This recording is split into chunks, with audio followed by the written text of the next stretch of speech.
The return of the Race of Champions and the first race in Europe for the new super spectacular Grand Prix cars.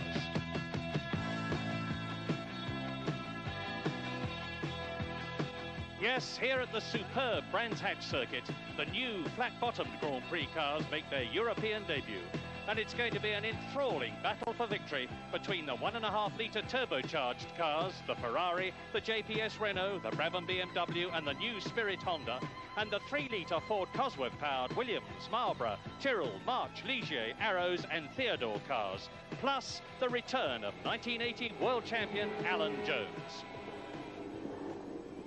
And the man who dominated practice is world champion Keke Rosberg in his Tag Williams, with René Arnoux Ferrari second, Alan Jones a magnificent third in his Arrows, and Long Beach winner John Watson fourth, Roberto Guerrero fifth in his Theodore, Danny Sullivan sixth in the Tyrrell, and seventh Brian Henton back to Formula One in a Theodore. Mansell eighth in his first drive in a JPS Turbo Renault, Raul Boesel ninth, Hector Ribac the Mexican 10th in a Brabham BMW. Chico Serra 11th, Stefan Johansson 12th after blowing 2 engines, and newcomer Frenchman Jean-Louis Schlesser 13th. But even before today's Race of Champions, there's been plenty of spectacle. Yesterday in Formula Ford practice, something to excite anyone.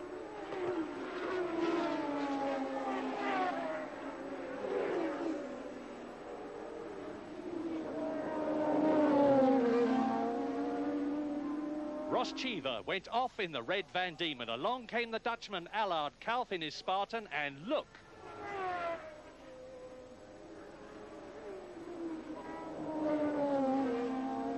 He rolls it right over, and fortunately both Cheever and Kalf are perfectly okay.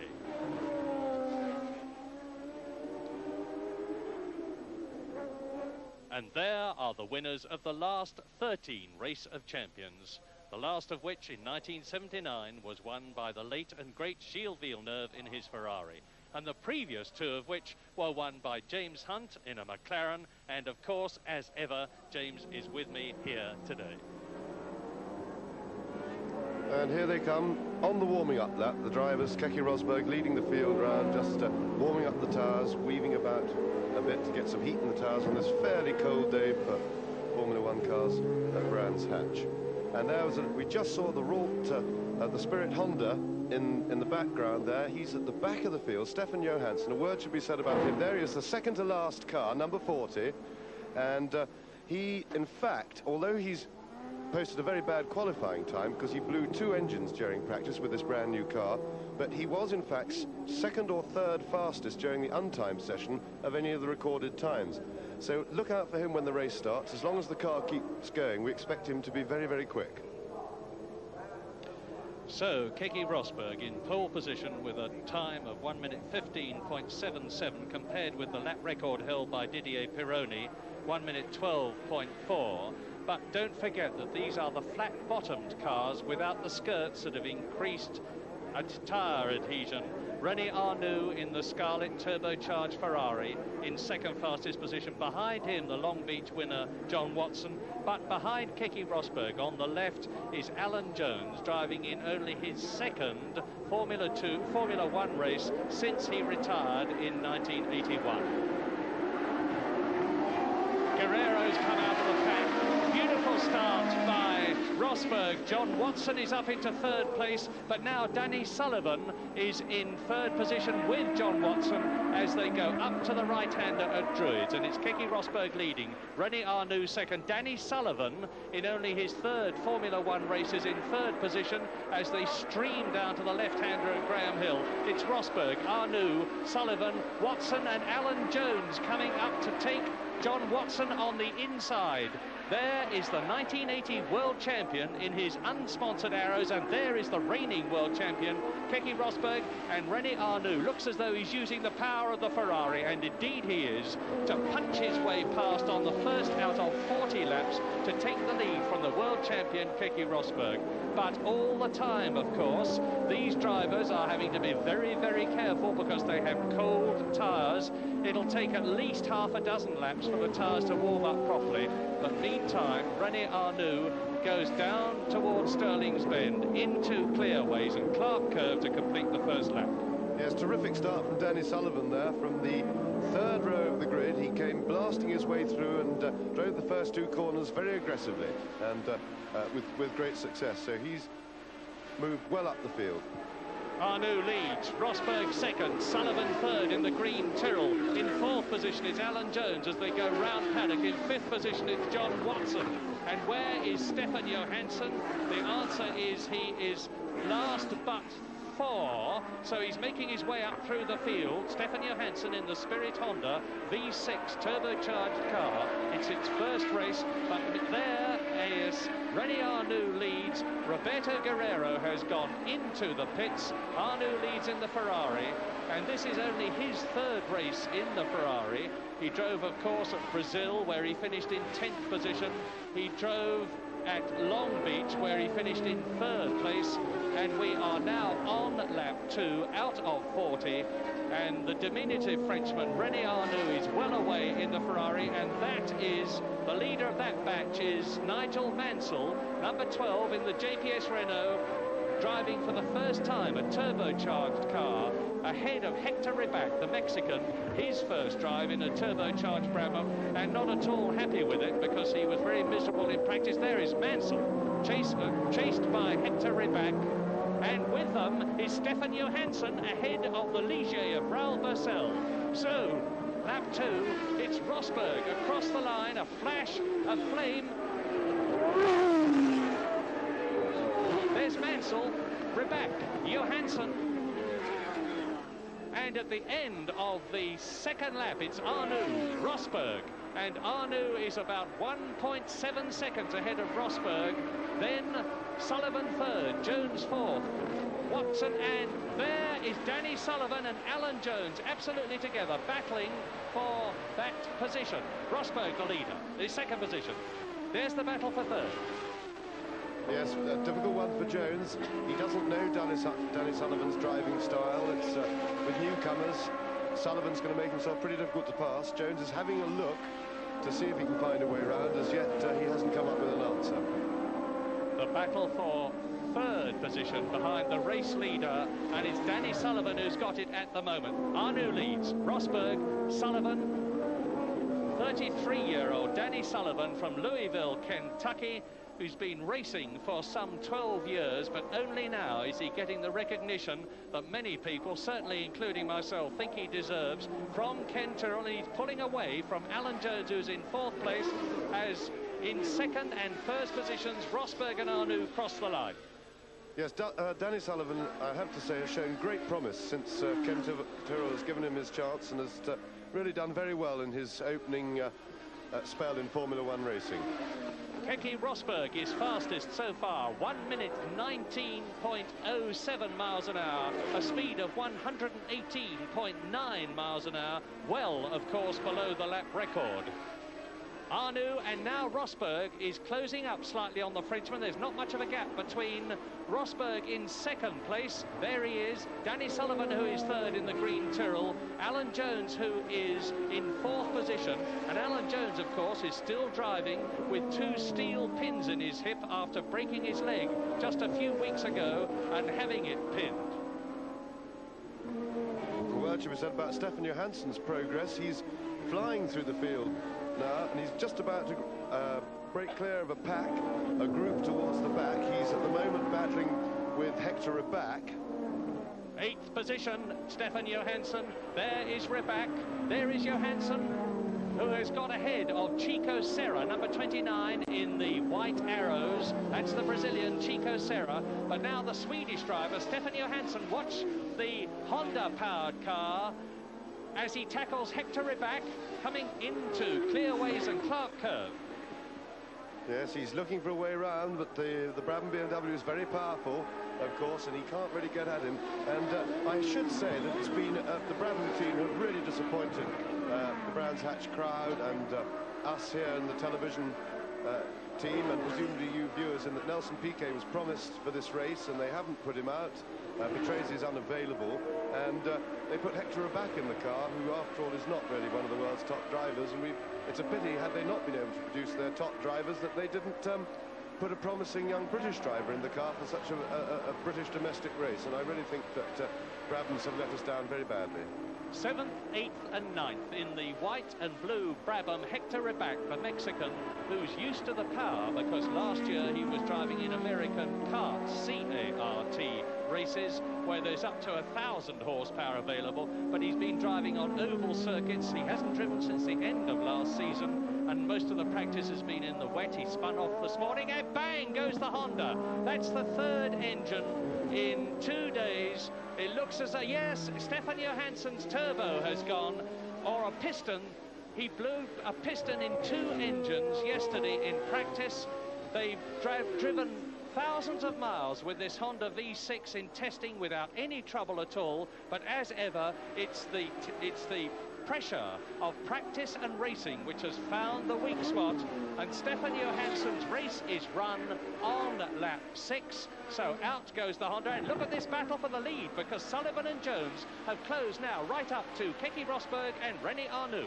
Yes, now it would seem that the power of the Ferrari is just going to keep Arnoux in front for the moment, because he's got that concertina effect behind him now, and Rosberg's having a look. He's going to have to make his challenge around the twisty section at the back of the circuit, and it's not easy to pass there, because the conventional passing places at Brands Hatch are at the end of the back straight into a very fast corner there, or into Paddock Bend, and the power of the Ferrari will always take it away and leave him just a bit too far ahead now. But what about Rosberg in the Cosworth-powered Williams? What about Danny Sullivan in only his 3rd Formula 1 race, and Alan Jones and his comeback? The first 4 crossed the line almost together, and now Rosberg is right in the slipstream of Arnoux, and he's surely going to try and take him up Paddock Bend. But Sullivan comes right up alongside Rosberg. A magnificent scrap for the first 4 places on this, the 7th lap out of 40, and Sullivan goes up and tries to take 2nd place from Arnoux. That's exactly what happened at Long Beach between Rosberg and Tombay. Yes, Rosberg's in a difficult situation now. He's got Danny Sullivan climbing all over him like a rash, but he's having a go at the Ferrari. Can he get inside him? He has done it. Yes, Rosberg's through into the lead. The only problem is he's picked the bad spot, because the power of the Ferrari might well take it past him again, because they're now onto the longest straight on the circuit. But he got through quite quickly, and yes, I think he got the drop, and now that looks like Rosberg's away. So now Sullivan's really got to go for it in order to get round that Ferrari and not let Rosberg get away. And look at Alan Jones. He's trying to do to Sullivan what Sullivan is trying to do to Arnoux, and John Watson is closing up with Brian Henton in his first Formula 1 race for a long, long time, since the end of last season, is up with Watson. I think Sullivan gets through. I think that Arnoux in the Ferrari is in trouble, because he's slowed down an awful lot, hence the concertina effect behind him. And it's really just a question of whether who can climb past him, and whether Rosberg can now get away. Sullivan is past, Jones is past, Watson is past, Arnoux is in trouble, and coming into the pits at the end of lap 7. René Arnoux into the pits in the Ferrari. And is his race run? Well, it is effectively, because now the leader is Keke Rosberg with Danny Sullivan there, number 4, the American from Louisville in Kentucky, in the green Tyrrell in 2nd place. Alan Jones is in 3rd place. There is the leader, world champion Keke Rosberg. That is the gap through to 2nd, Sullivan. 3rd, Jones. In 4th place is Brian Henton. In 5th place, the Long Beach winner, the man who is 2nd in the World Championship, John Watson. And Arnoux is out of the pits and back in the race, going up to Druids. Arnoux out of the pits. Nigel Mansell is in the pits, while we look at John Watson, the man who won at Long Beach in the Marlborough. He had tyre troubles in practice yesterday, just as he had at Long Beach. And John Watson is now in 5th position, with Brian Henton 4th. Alan Jones 3rd, Danny Sullivan in 2nd position, Keke Rosberg, the Finnish world champion, Sir Keke Rosberg, he is in Finland. Yes, I think that Watson has failed to find the right ingredient in his tyre combination that he did at Long Beach, obviously, for the race. And I think that he's struggling a little bit for grip compared with the other runners ahead of him. There is the race leader, Keke Rosberg. And we are on lap 9 in this race of champions with Stefan Johansson, one of the 13 runners already out of it. And it looks as though Keke Rosberg, who was in pole position in the Brazilian Grand Prix and who did so well to finish second only to be disqualified. There is Jones in third place. There is the doughty Brian Henton. This is something that many people would not have forecast as we look at Keke Rosberg with Sullivan coming through out of Dingledale Corner. There is Alan Jones and Brian Henton, the man from Castle Donington, sponsored by his local estate agent in this race, and is now in 4th position, 18 Grand Prix behind him. This motorcycle dealer who has driven in sports, in Formula V, Formula Super V, Formula 3, 2, 1, twice Formula 3 champion, and the ex-Formula 2 European champion. He's come back into motor racing. He's raised the money to get a drive in this Theodore car, this Nigel Bennett designed car, owned by the Macau entrepreneur Teddy Yip. And now he's coming up to Hector Rybak, of course, who's well down through the field, and certainly not getting the best out of the Brabham BMW. In fact, Hector Rybak looks absolutely at sea in this powerful turbocharged car. Well, there is John Watson now he's slipping down through the field because Raul Boesel is coming up now in the blue Ligier. And on this, the 10th lap, which is 1/4 distance, with the track absolutely dry, with the sun shining, with the sky clearing, Keke Rosberg completes another lap, which is 1/4 distance, and into the pits goes John Watson, presumably to change tyres, because tyres, as in all modern Grand Prix races, are going to be the key for the race of champions. And this is the 2nd time that John Watson's been into the pits, and that explains why he's right down in 9th position, a lap behind the leaders. And Sullivan now is only 3.8 seconds behind Rosberg. Yes, Sullivan's hanging on very well indeed. He lost approximately that amount on the road in the delay in getting past Arnoux in the Ferrari when Arnoux was in tyre trouble. It's a real surprise to see him holding on. Rosberg qualified exceptionally fast. He was comfortably faster than the other normally aspirated cars, and which speaks volumes for Patrick Head's continuing career as a designer. He's ever since he joined the Williams team, he totally turned it around into a serious team, and he's continued to produce fantastic cars, and also he's found reliability in his engineering touch, has done great wonders for Frank Williams. There is Rosberg, and Arnoux is flying past Roberto Guerrero. Undoubtedly, René Arnoux will be the fastest man on the circuit. He's got probably the most powerful car, with the possible exception of Hector Rybak's Brabham. But unlike Hector Rybak, René Arnoux can use all that power. He's on fresh Goodyear tyres. He's really using them, and it's not at all inconceivable that we'll see them more than regain that lap that he's lost and finish up in the top 6 very easily, because it's lap 12 now. It's a 40-lap race, so there's a long way to go. A word must be said for Brian Henton, who's putting on a quite outstanding performance in the Theodore, which hitherto has not been a highly rated car, and yet he's keeping up. But in fact, if anything, he's pressuring Alan Jones to a certain extent, and he's keeping up very well with Rosberg and with Danny Sullivan in the Tyrrell. So full marks for Brian Henton, another gutsy effort from him. Yes, he's got a lot of determination, to put it mildly, Brian Henton.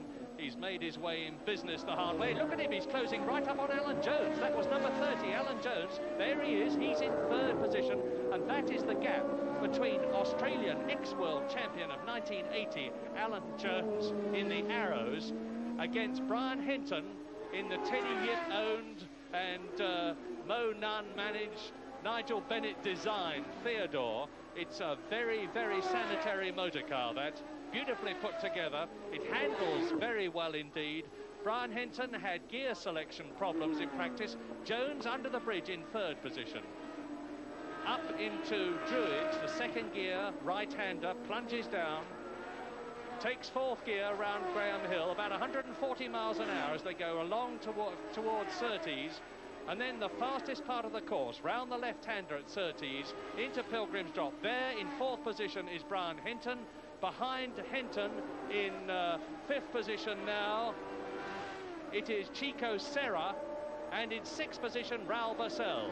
So it's the Tag Williams of Rosberg leading, then the Tyrrell of Sullivan, then the Arrows of Jones, then the Theodore of Henton, and there is the Derby man, Brian Henton, with, behind him, Hector Rebac, who has been lapped. Chico Serra in the Arrows is fifth. So both the Arrows cars of Jackie Oliver, the Dave Wass designed cars, are in the top six. Raul Boesel in the Ligier is in sixth position. And John Watson's problem apparently was bad vibration in the drive line of the car. He's still in the pits and obviously out of the race. So that means to say that we now have two major retirements at the 14-lap stage. Johansson out with a blown engine, the third in 2 days. So back to Honda they will have to go, and John Watson out with driveline vibration. Lap 14, 40-lap race, and the interest is the white arrows there of Alan Jones pulling away from Brian Henton, and the answer I think is yes. Yes, Henton is definitely dropping back. It was 3.4 seconds. Yes, they've been seesawing a bit with their gap, but whether that's any sort of indictment to Jones's fitness or not, I don't know. I mean, he certainly seems to be managing pretty well, but I can't quite see why the gap's seesawing. Well, let's see if Henton can make any further impression on him. The phlegmatic Keke Rosberg rounding the slowest corner on the circuit. Druids. Yeah, there you can see the gap between Rosberg leading. There he is, coming into the left-hander at Surtees, chased by Sullivan. Just visually, I would have said that Sullivan, if anything, has closed up a little bit on Keke Rosberg.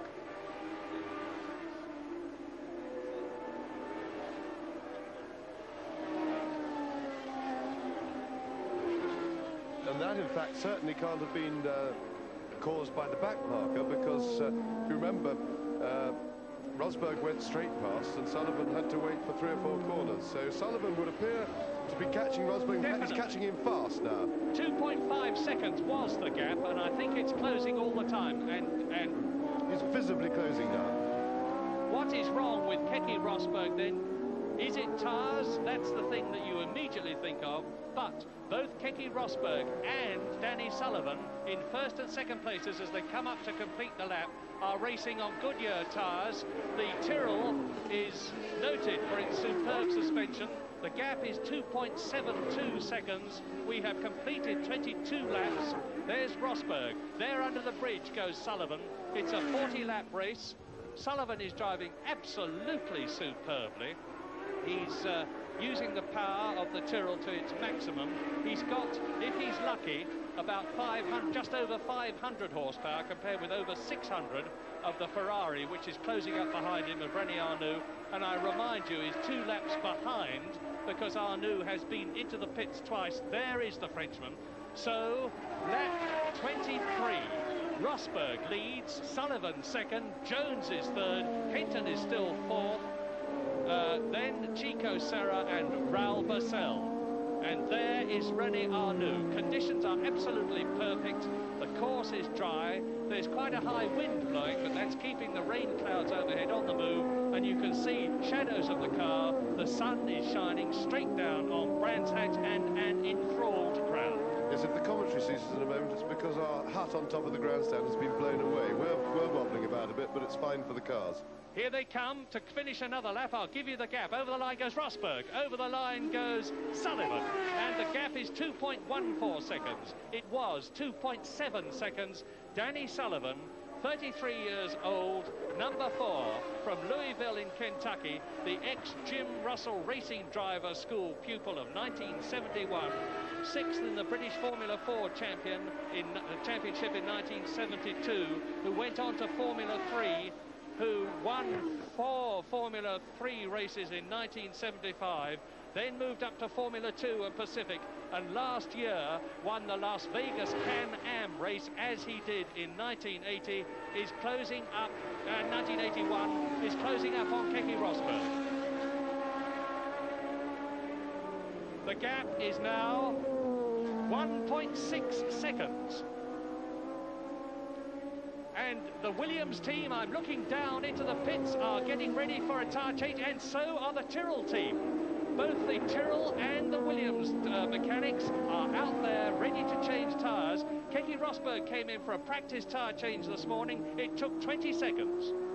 It's interesting that the Goodyear runners have gone. We've had 5 cars into the pits already for tyre changes, and it seems that they've really blundered a bit on the compound, the choice of compound here. But on the other hand, of course, it may be a bit like the Brazilian situation, where the 2 different compounds, the one that lasted was so much slower than the one that would go half the race, it was worth making the pit stop, which was a situation new in my experience to Formula 1 racing. Of course, that was the trouble that put Rosberg out of the race with that ridiculous disqualification.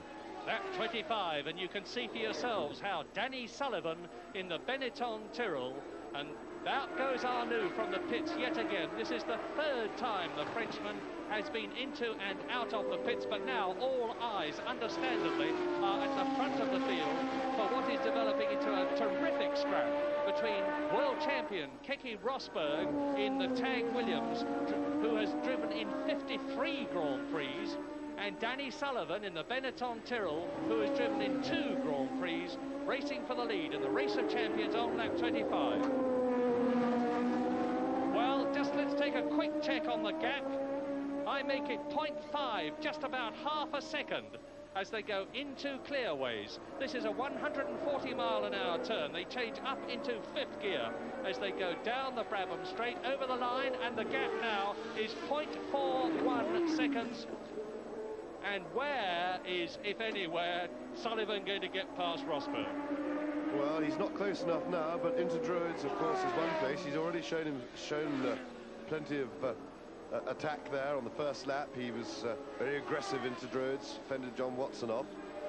And then again, the other place is now. What he wants to do now is to get round this corner very well, slow corner, get it booted out well, and now get drafting along the longest straight on the circuit. And he's quite well placed. If he can just get a toe, that's follow, no, and it looks like Rosberg, but Williams is very fast in the straight line. They've also got very good Cosworth engines that they have little treatments to and tweaked up themselves. And it looks like Sullivan hasn't got the straight line performance to do anything. He's going to have to push for a mistake. But of course, if Rosberg's in tyre trouble, I think the trouble is, I think they're probably both in a bit of trouble. You can see the tyres marking up on Rosberg's left rear. You see the blisters on the tyres there. You see 2 stripes on his left rear tyre, and that is blisters. So Rosberg is not going to make the race on that set, in my opinion. I really can't think that he can go on for much longer without coming in. As they complete their 26th lap, there is an electric atmosphere in the pits. Both the Williams and the Tyrrell mechanics watch their respective drivers go through, and there in the pits, yes, again, is René Arnoux in the Ferrari. I would think from the positioning of the car that Arnoux is about to retire. But meantime, it's still Alan Jones in 3rd position behind this scrap for the lead between Rosberg in the Williams and Sullivan in the Tyrrell. In 4th position, it's still Henton. In 5th place, it's still Serra, and 6th is Boesel. Now look at the tyres. Now what I want to do is have a look at Sullivan's car to see. You can see the left rear on Rosberg's tyres badly blistered, and I can't at the moment see much wrong with Sullivan's tyres. He looks to be in better shape. I want to have a look at his fronts though. But Rosberg's left rear is quite plainly in trouble, and he can't go the distance like that. And it looks. They do look all right to me. The right rear looks a little bit scuffed around the outside shoulder, but I would have said that Sullivan is just looking for the moment now when Rosberg feels, or either that he pushes too hard on a blistered tyre, has much less grip. What happens is that you run the tyres as hot as you can with the rubber. Well, when it gets too hot, the rubber simply bubbles up and blisters and makes holes in, and then away you go. And as Rosberg and Sullivan come through shortly to complete their 28th lap, not all that far behind them is that doughty campaigner, ex-world champion Alan Jones, with 97 Grand Prix under his belt, and he is only 11.5 seconds behind Sullivan. So there he is, there is Alan Jones, with Henton behind him in 4th position. Chico Serra in the Arrows is in 5th place. Raul Boesel is in 6th place in the Ligier. 7th is Jean-Louis Schlesser, who has been lapped. 8th is Roberto Guerrero. So Brian Henton is showing the way round to his Grand Prix teammate Roberto Guerrero with a vengeance. Well, it was Keke up on the curb there, out of Hawthorns, and really sliding about. It's not easy to drive a car on a blistered tyre. It has a considerably less grip, and but mind you, when you're brought up on Finnish ice, you get plenty of car control, and car control is something that Keke certainly isn't short of. There is Alan Jones in 3rd place. Right, he's dropped back a bit, but he's by no means out of contention. Out of the race has gone René Arnoux, who has officially retired with camshaft trouble, to join Stefan Johansson, who retired with piston problems like a hole in it. And now Sullivan challenges. He's right up with Rosberg. They're going round Graham Hill, bend into Surtees and onto the fastest part of the course. Yeah, this is where Sullivan's got to keep his cool, because it wasn't clever to have a look where he did. He wants to get perfectly positioned there. Yes, there's another. You can actually see the bits of rubber chunking off the tyre there. You could see it sitting up proud on Rosberg's left rear, and he really, I would think, as a matter of safety, is going to have to come in soon. Otherwise, he could blow. The tyre could throw a tread, and I would think that if his pit can see how bad that tyre it is, bear in mind that's on the far side of the car when he passes them. If they can see it, they should call him in. Yes. Yesterday, Arnoux had a tyre blow at maximum speed. It just literally exploded at this point on the course, incidentally. And Arnoux held the car magnificently, got it straight, drove back to the pits, but there was rubber all round the course. And surely Keke Rosberg must soon come into the pits. Danny Sullivan is undoubtedly watching that left rear of Rosberg, and half a second is the gap, with 29 laps out of 30 completed, and Jones is still 3rd, Henton is still 4th, Boesel is still 5th, and Serra is still 6th. Yes, I do hope that Frank Williams will call Keke in, because this is after all a non-championship race, and whilst he's clinging on absolutely brilliantly, Arnoux had a tyre go yesterday, and it's basically a matter of luck when you hit anything, if you hit anything or not, when a tyre blows on you, because you really have no control on the car. And that looks, look at this, blisters, 2 lines of blisters, and it looks most unsafe. And I just hope Frank for once will take a decision, because decision making has never been his forte, but he really needs to now. An interesting aspect of this race and the leading car, Keke Rosberg's, is that actually this is the test car of the Williams team, and the test mechanics, they have a separate car for testing, they have a separate team of mechanics that look only after testing, and their reward for a successful test program has been to bring their car here and themselves here, and they're having the pleasure of watching Rosberg in the lead as they come up to complete 30 laps. That is 3/4 distance, and I don't know if Sullivan is just playing a waiting game. Rosberg must know what the position of his tyre is, because he'll see it in the rear mirror. That's right, and Danny Sullivan will also be able to see the state of Rosberg's tyre if he's not being hit in the face by bits of rubber that are coming off it. And I would think that he would really want to get past, because apart from anything else, if that tyre does fall apart, he's not in a very safe place, because he'll get bits of large chunks of rubber that are actually quite heavy flying around, to say nothing of any accident that Rosberg's going to have. But anyway, let's keep our fingers crossed while Rosberg stays out there. Let's just pray that the tyre stays together. Well, Rosberg's really on the limit, I must say. I'm surprised that with the tyre in that condition, he's getting enough grip to just to stay ahead, because it's not just Sullivan he's staying ahead of. Alan Jones is lurking behind, but not making much impression, although Sullivan now is really beginning to climb over him. What an absolutely superb drive in only his 3rd Grand Prix, and it bears repeating. 3rd Formula 1 race, not his 3rd Grand Prix.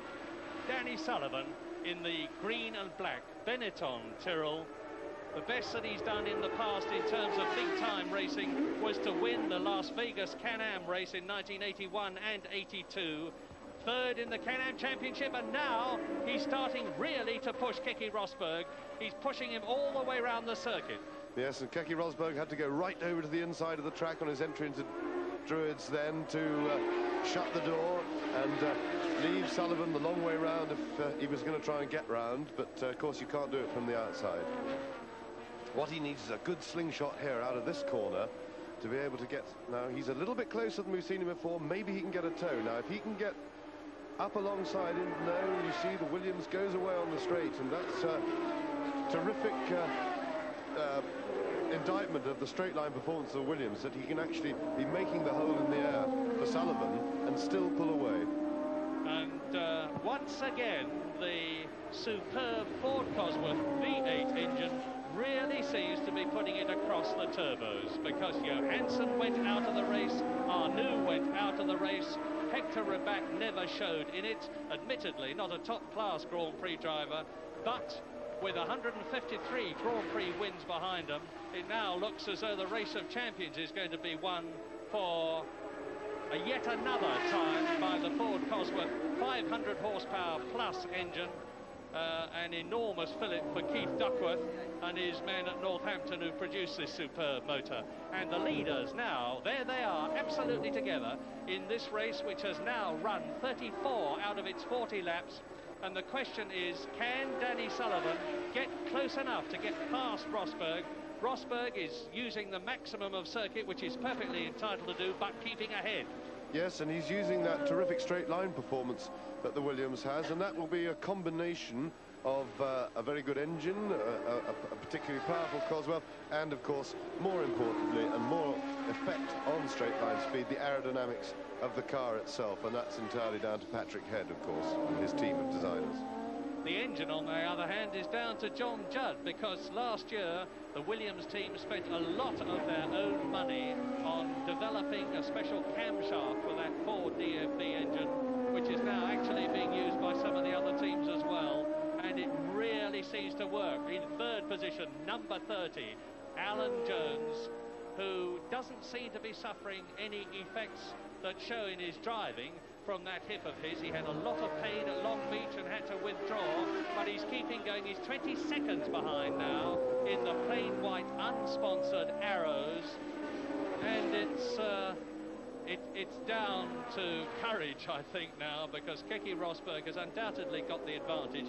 His engine will have no more power than that of Danny Sullivan, and they're approaching Clearways and Clark Curve now, and then they will cross the line to complete their 37th lap, leaving 3 more. I'm watching now to see the pit boards go out, to see what sort of signals the Williams team leader Keke Rosberg and the Tyrrell.